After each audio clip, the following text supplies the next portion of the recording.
Bismillahirrahmanirrahim. Laisse-moi te poser une question honnête.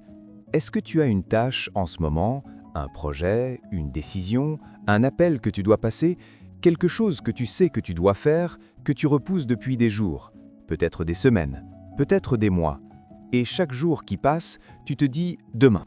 Demain, je m'y mets vraiment. » Et demain arrive et tu fais autre chose. Et le soir, avant de dormir, cette petite voix revient. Tu aurais dû le faire aujourd'hui. Si tu vis ça, sache que tu n'es pas fainéant, tu n'es pas faible et tu n'es certainement pas le seul. Des études montrent que plus de 20% de la population mondiale souffre de procrastination chronique et ce chiffre explose chez les jeunes adultes connectés aux réseaux sociaux. Mais voilà ce que personne ne te dit. La procrastination n'est pas un problème de gestion du temps, c'est un problème de gestion des émotions. Et l'islam, avec une précision qui devrait nous couper le souffle, l'avait compris bien avant la neuroscience. Aujourd'hui, on va explorer ensemble pourquoi tu procrastines vraiment. Pas la version simpliste « tu es paresseux », mais la vérité psychologique et spirituelle derrière ce comportement. Et surtout, ce que le Coran et la Sunna nous donnent comme outil concret pour en sortir. 4 chapitres, 4 dimensions d'un problème que tout le monde connaît et que l'islam éclaire d'une façon que tu n'as jamais entendue. Reste jusqu'à la fin. Ce que tu vas découvrir va changer ta relation au temps et à toi-même pour toujours. Pourquoi tu procrastines vraiment? La vérité que la science vient de découvrir. Ce n'est pas de la paresse, c'est une fuite émotionnelle que ton cerveau organise pour te protéger. Pendant des décennies, on a traité la procrastination comme un problème de discipline. Tu procrastines parce que tu es paresseux. Tu procrastines parce que tu manques de volonté. La solution proposée était toujours la même. Sois plus rigoureux, fais des listes, utilise un timer. Ça ne marche pas. Et la recherche moderne explique enfin pourquoi. En 2019, le psychologue Fushia Siwa de l'université de Sheffield a publié une étude majeure qui a redéfini notre compréhension de la procrastination. Sa conclusion, la procrastination n'est pas un problème de gestion du temps. C'est un mécanisme de régulation émotionnelle. On ne reporte pas une tâche parce qu'on n'a pas le temps, on la reporte parce qu'elle génère une émotion négative, peur de l'échec, anxiété de la perfection, sentiment d'être dépassé, et que le cerveau cherche à fuir cette émotion immédiatement au détriment du futur. En d'autres termes, tu ne procrastines pas parce que tu es faible, tu procrastines parce que ton cerveau fait exactement ce pourquoi il a été conçu, éviter la douleur à court terme. Le problème, c'est que cette fuite crée une douleur bien plus grande à long terme. وَلَا تَكُونُوا كَالَّذِينَ نَسُوا اللَّهَ فَأَنْسَاهُمْ أَنفُسَهُمْ. Ne soyez pas comme ceux qui ont oublié Allah et qui l'a fait s'oublier eux-mêmes. Sourate Al-Hashr, verset 19. Ce verset est d'une profondeur psychologique vertigineuse. Oublier Allah, se déconnecter du sens, de la vision, de la finalité, conduit à s'oublier soi-même, à perdre le sens de qui on est et de ce qu'on est censé faire. Et un être humain sans sens, sans direction claire, est un être humain qui procrastine. Parce que quand on ne sait plus pourquoi on fait quelque chose, on ne trouve plus l'énergie de le commencer. L'islam a un nom pour cette déconnexion intérieure, la ghafla, la négligence, l'inattention, l'état d'oubli. Et le Coran en parle comme d'un état dangereux, pas parce qu'Allah nous punit pour notre paresse, mais parce que la ghafla nous prive de nous-mêmes. Si Al-Mu'allim An-Nafs t'apporte de la valeur, un abonnement et un like, c'est ta façon de dire à Allah « J'ai soutenu quelqu'un qui enseigne son din ». Ça prend 2 secondes et ça aide cette chaîne à toucher encore plus d'âmes. Le temps dans le Coran. Une ressource que l'islam traite comme nulle autre. Pourquoi Allah jure par le temps et ce que ça nous dit sur la procrastination. Il y a quelque chose d'extraordinaire dans le Coran que beaucoup de gens ne remarquent pas. Allah, Seigneur de tout ce qui existe, jure par le temps. Pas par les montagnes, pas par les océans, par le temps. Wal asr, innal insana lafi khusr. Par le temps, l'homme est certes en perdition. Sourate Al-Asr, versets 1 et 2. L'imam Shafi'i, l'un des plus grands juristes de l'islam, a dit que les gens méditaient uniquement cette sourate, elle leur suffirait. 3 versets. Et dedans, toute la philosophie islamique du temps et de l'action. Allah ne jure pas par le temps pour nous faire peur, il jure par le temps pour nous réveiller, parce que le temps est la seule ressource que tu ne peux pas récupérer.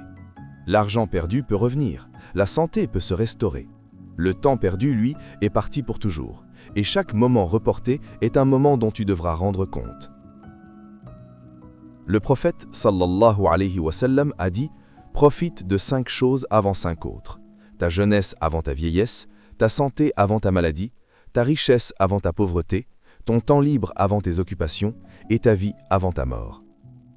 Hadith rapporté par Al-Hakim.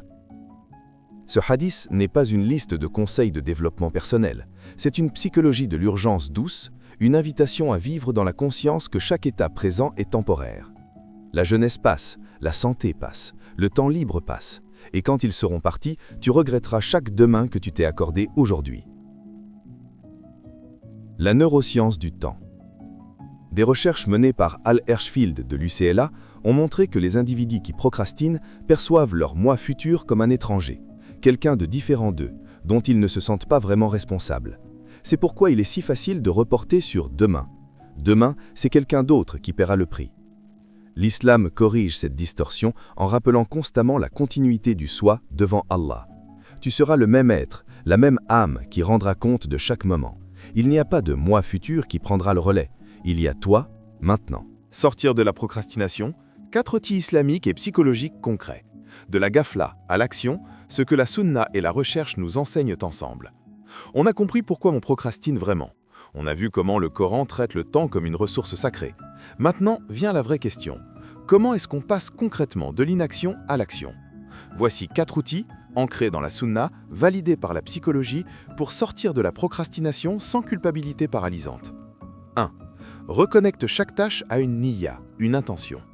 La procrastination prospère dans le vide de sens. Quand une tâche semble arbitraire, insignifiante, déconnectée de ce qui compte vraiment, le cerveau la fuit naturellement.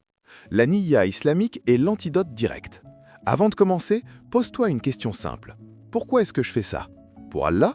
Pour ma famille? Pour la mission qu'il m'a confiée? Une tâche ancrée dans une intention claire change de nature psychologique. Elle n'est plus une corvée, elle devient un acte d'adoration. Et on ne fuit pas ce qu'on fait pour Allah. 2. Utilise la baraka du matin, la salat al-fajr, comme lanceur d'action. Le prophète sallallahu alayhi wa sallam a dit « Allah a mis la baraka pour ma communauté dans ses matins ». Les neurosciences confirment que les premières heures après le réveil sont celles où le cortex préfrontal, la zone de la prise de décision et de la volonté, est le plus actif. La salat al-fajr n'y fait pas que spirituellement lancer la journée, elle structure le cerveau pour l'action. Lever tôt, prier, puis attaquer la tâche la plus difficile de la journée, c'est ce que les psychologues appellent les eating the frog. Et c'est exactement ce que la sunna du matin produit naturellement. 3. Commence par 2 minutes, brise le mur de l'entrée. La recherche en psychologie comportementale montre que la résistance à une tâche est maximale au moment du démarrage et s'effondre presque immédiatement après.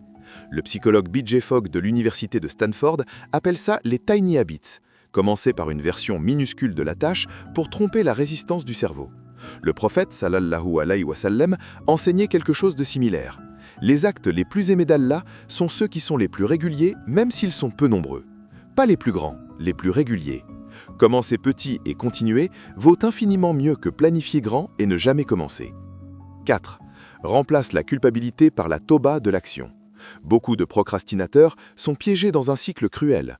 Ils reportent, puis ils se sentent culpables, puis la culpabilité les paralyse encore plus, puis ils reportent encore. C'est une boucle infernale. L'islam propose une sortie radicale, la toba, le retour.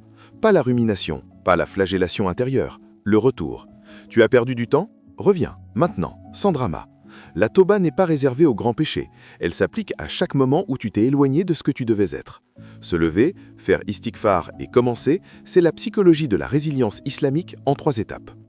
Qul ya ibadiyalladhina asrafu ala anfusihim la taqnatu min rahmatillah. Dis, ô mes serviteurs qui ont été excessifs envers eux-mêmes, ne désespérez pas de la miséricorde d'Allah. Sourate Az-Zumar, verset 53. Ce verset est la permission divine de recommencer, toujours, sans condition, sans limite de tentative.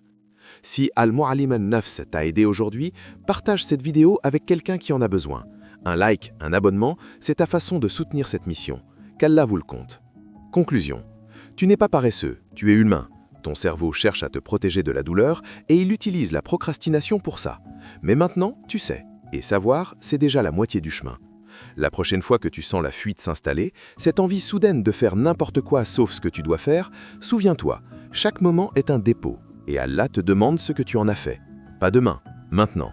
Si cette vidéo t'a mis en mouvement, partage-la, c'est ta sadaka du jour. Abonne-toi à Al-Mu'allim an-Nafs pour continuer ce voyage chaque semaine. La prochaine fois, on parlera du regard des autres, ce qu'Allah dit de l'approbation sociale. Qu'Allah vous donne le tawfiq d'agir et la force de continuer. Assalamu alaikum wa rahmatullahi wa barakatuh.